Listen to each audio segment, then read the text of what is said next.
Bem-vindos ao canal Sejam Santos, onde vamos explorar a vida e as obras dos santos mais inspiradores da história da Igreja Católica.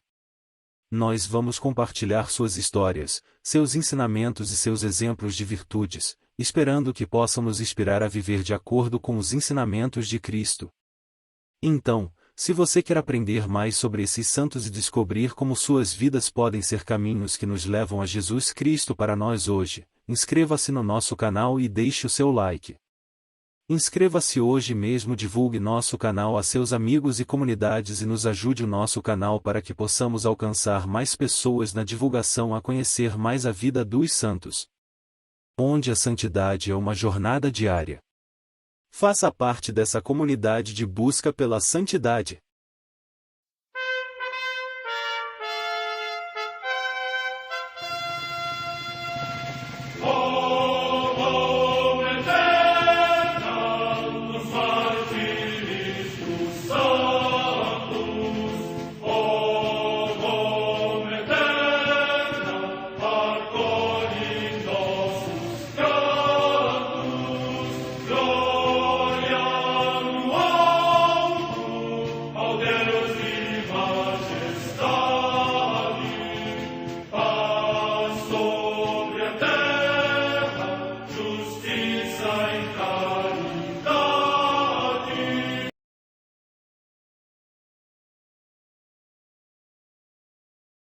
Ler a vida dos santos desperta em nós o desejo de seguir a Cristo. Através de suas vidas podemos aprender as virtudes, a sabedoria e o amor de Deus. Cada santo nos oferece um modelo de vida a ser imitado, como diz São Paulo na carta aos Hebreus, capítulo 12, versículo 1. Estamos rodeados por uma nuvem de testemunhas. A Igreja foi fundada por nosso Senhor Jesus Cristo não apenas como uma instituição, mas uma autêntica família.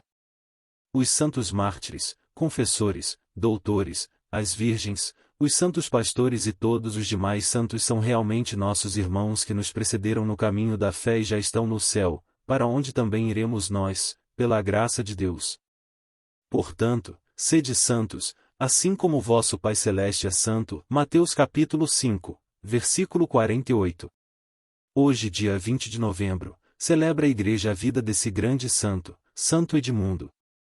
A Santa Madre Igreja celebra também nesse dia os santos. Em Antioquia, na Síria, hoje Antáquia, na Turquia, São Basílio, mártir. Morte no século III. Em Ástige, na Hispânia Bética, hoje Écija, na Espanha, São Crispim, bispo e mártir. Morte no século III. Em Doróstoro, na Mésia, hoje Silistra, na Bulgária, São Dásio, mártir. Morte no século IV. Em Turim, na Ligúria, hoje no Piemonte, região da Itália, os santos Otávio, Solutor e Adventor, mártires. Morte no século IV. Em Vercelas, também na Ligúria, no atual Piemonte, São Teonesto, mártir, em cuja honra Santo Eusébio edificou uma basílica. Morte no ano 313. Em Benevento, na Campânia, também região da Itália, São Doro, bispo. Morte no século V.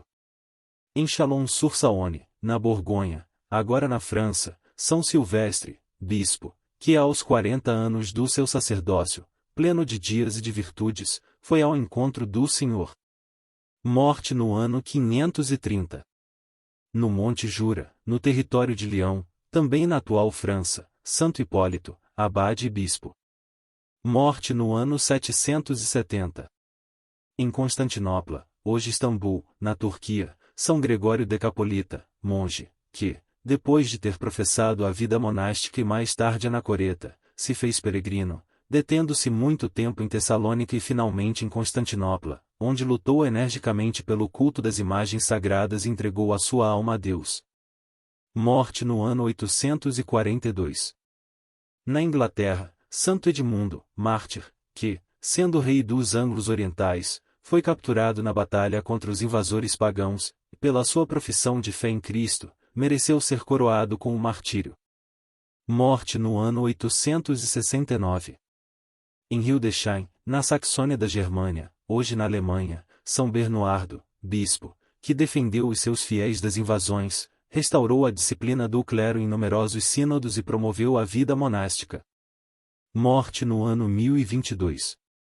Na Calábria, região da Itália, São Cipriano, abade de Calamise, que conservou fielmente as normas e os exemplos dos padres orientais, foi severo para consigo e generoso para com os pobres e bom conselheiro para todos.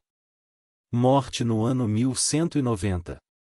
Em Hanoi, no Tonkin, hoje no Vietnã, São Francisco Xavier Quen, mártir, que, sendo catequista, por causa da sua fé foi estrangulado e degolado no tempo do imperador Minh Mang.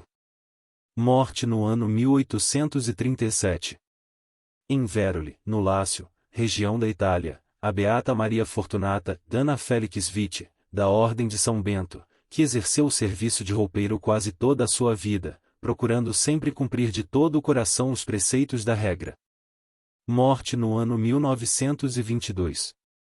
Próximo de Valência, na Espanha, as beatas Ângela de São José, Francisca Loret Marte e 14 companheiras, virgens e mártires, a uma era superiora geral e às outras religiosas da congregação da doutrina cristã, que padeceram por causa da sua fé em Cristo, durante a perseguição religiosa na devastadora Guerra Civil. São estes os seus nomes: Maria do Sufrágio, Antônia Maria Ortiz Baldó, Maria das Dores, Maria de Montserrat Limona Planas, Teresa de São José, da Ascensão Duarte Y. Roig, Isabel Ferrer Sabriá, Maria da Assunção, Josefa Mongoche Ons, Maria da Conceição, Emília Martí Lacal, Maria da Graça, Paula de Santo Antônio, Coração de Jesus, Maria da Purificação Gomes Vives, Maria do Socorro, Teresa Jimenez Baldovi, Maria das Dores, Gertrude Suris Bruzola, Inácia do Santíssimo Sacramento, Josefa Pascoal Palardó, Maria do Rosário, Catarina Calpe Banes, Maria da Paz, Maria Isabel Lopes Garcia e Marcela de São Tomás, Táurea Navarro. Morte no ano 1936. Em Picadero de Paterna, também perto de Valência, a beata Maria dos Milagres Orteus Gimeno, Virgem da Ordem das Clarissas Capuchinhas e mártir, que durante a mesma perseguição, foi coroada pelo martírio no testemunho de Cristo. Morte no ano 1936. Santo Edmundo. Durante o século IX, os nórdicos ou dinamarqueses, cada vez com maior frequência, assolavam as costas da Inglaterra, até que, lá pela metade do século, os pagãos começaram a hibernar em nosso país. Nessa época, no dia de Natal de 855, a nobreza e o clero de Norfolk, reunidos em Atleborough, proclamaram Edmundo seu rei, um jovem de 14 anos, o qual, no ano seguinte, foi reconhecido também pelos habitantes de Suffolk.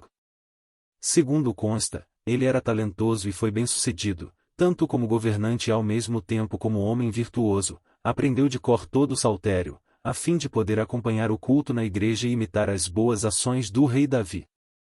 Conforme escreveu o beneditino Lidate, no século XV, ele, em seu reino, era muito religioso e bondoso, cheio de alegria celestial, previdente no aconselhar, e mostrava muitos sinais de graça e de bem-aventurança. Apesar da pouca idade, tinha uma religiosidade impressionante, que transparecia em todos os seus atos e decisões. Não raro recitava salmos no meio do povo e usava a justiça cristã como fonte de inspiração para seu governo. Em seguida, houve a maior invasão dinamarquesa, como acontecerá. Conforme atesta a Anglo-Saxon Chronicle, no ano de 866, um grande exército de dinamarqueses invadiu o país dos anglos e estabeleceu o seu acampamento de inverno entre os anglos orientais, e lá eles arranjaram para si muitos cavalos. E os anglos orientais fizeram com eles um pacto de paz. Em seguida, os invasores atravessaram o rio Humber e conquistaram York, e marchando para o sul, invadiram a Mércia e chegaram até Nottingham, pilhando e incendiando tudo em sua passagem e escravizando os seus habitantes. Em 870, as hostes inimigas atravessaram a Mércia e invadiram a Anglia Oriental, e estabeleceram o seu acampamento de inverno em Thetford. E naquele inverno, Edmundo lutou contra eles, e os dinamarqueses alcançaram a vitória e prenderam o rei, subjugando todo o país e destruindo todos os mosteiros que encontravam à sua frente. Prisioneiro de seus opositores, foi oferecido o rei Edmundo a possibilidade de manter sua vida e a coroa caso renegasse a fé e se proclamasse vassalo. O rei rejeitou a proposta por 2 vezes. Dessa maneira selou seu destino. Morreu traspassado pelas flechas dos bárbaros pagãos, no dia 20 de novembro de 870. O corpo do rei foi enterrado em Oxi, e pelo ano de 903, foi trasladado para Beldrixvoort, cidade atualmente conhecida como Bury St. Edmunds, que isto é, aldeia de S. Edmundo. Edmundo é um santo mais vivo na memória do povo da Inglaterra do que nos documentos históricos. Os registros trazem dados sobre o seu reinado e sua morte, mas sobre sua origem poucas são as informações. Santo Edmundo, rogai por nós.